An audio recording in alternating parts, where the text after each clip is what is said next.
I think the artisan philosophy fits in well with the philosophy of a Kentucky Colonel. Hey guys, this is ArtisanTony, and I just wanted to take a moment to thank Colonel Richard Hunter for nominating me for Kentucky Colonel. It's kind of funny because I was actually preparing a 30-year celebration. I've actually been in the construction industry for 32 years. My mother always taught us to, we were just raised to think about helping other people and setting ourselves up for helping other people in the future. And that meant, getting a good education, learning your trade early in life, perfecting it, becoming a professional at your trade, becoming successful, and then at that point in your life you can actually help other people. You have the ability to help other people. My mother also had sort of an elusive past, and that kind of ties in with this, because what I was trying to do is to put together a history so that someday if my kids, I have 3 children, if they ever wanted to look back and say, what did Dad ever, what did he do when he was younger, or at any point in his life. And I was actually working on that when Richard came up with this idea of doing the commissions on, or his nominations on YouTube. So it was a little bit of a coincidence. I had a lot of pictures from my past. I had already thought about, what I wanted to do with that. And a lot of that was involved with, Habitat for Humanity. When I went back and looked at it, it's kind of funny, since I was raised with that sort of mentality, I realized that a third of my career had been spent with nonprofits, mainly housing nonprofits, with Habitat for Humanity, a local organization called Inner City Ministries that does volunteer work on the inner city. Also Chattanooga Neighborhood Enterprise, which when we started it, I was one of the first construction managers there. It ended up being a model agency for the entire country. This was back in the early 90s. So anyway, it didn't really strike me that I had been involved with that much volunteer. And the reason I say volunteer work is because, take Habitat for instance, I wasn't paid for helping start the organization, but when we started the organization, we all took sort of interim positions. I was the construction and volunteer coordinator. Another person took on the role of heading up, the chairperson, and then we had an assistant.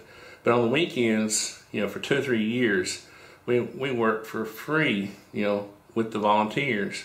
So with all of the nonprofits that I worked for, there was always volunteer work that was done. And this is not bragging again, I hadn't really ever thought about it, and really had never asked for any recognition. And I think a lot of people are like that, who actually volunteer from the heart. I think they don't really do it for recognition.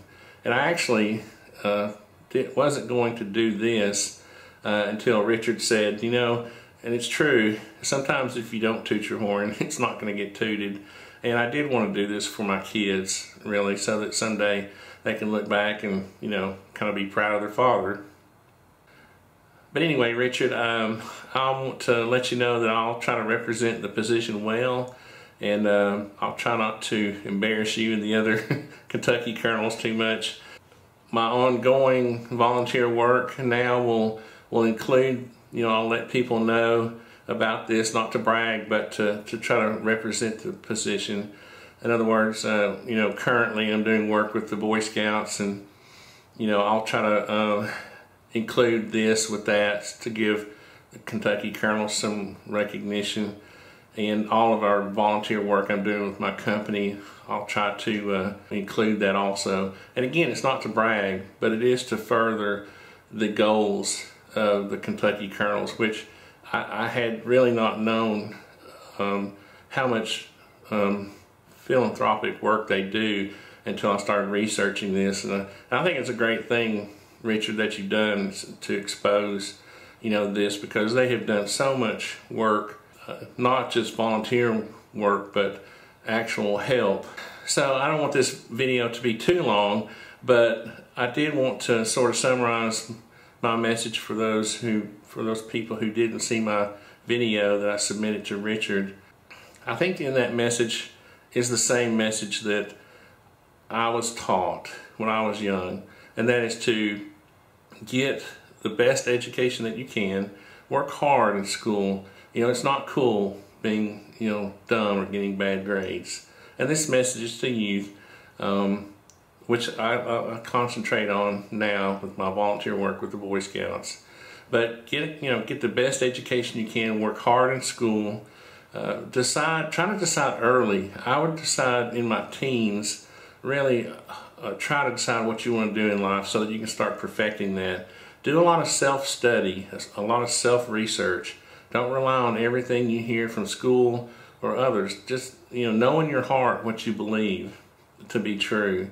Once you perfect your profession and you've had all the education that you can get in that field, then you'll be successful. Work a number of years, become the best at whatever you want to be. Honestly, people hire artists in construction. A lot of times they don't even ask us what it's going to cost, because they know we're honest and they know we're the best at what we do. And so it's a partnership. The point is that if you invest early in your life and not buy into too much of the internet culture, because believe it or not, and this is going to be hard, I don't know, for some people to believe, maybe not, the internet is affecting our youth right now to really an extent that I think can actually harm our future as a country. And if you'll notice, a lot of my videos are trying to inspire people to get out and do things, to go make things, create things. When I do videos about making knives or sheaths or bushcraft or whatever it is, it's trying to inspire other people, especially youth, to get out of the house, away from the computer, and just do things. Go meet the people that you're tweeting and that you're texting. Go with them. When we were young, we actually had to talk to people in person. We had real relationships. And I think it really matters, and it made a difference. The message to youth is, once you become successful, then you have set yourself up to be able to help people. So anyway, sorry I got off on a rant. I just wanted to thank Richard again. And I think it's a great thing you're doing, sharing this honor with other people. And I hope that I could become a good Kentucky Colonel.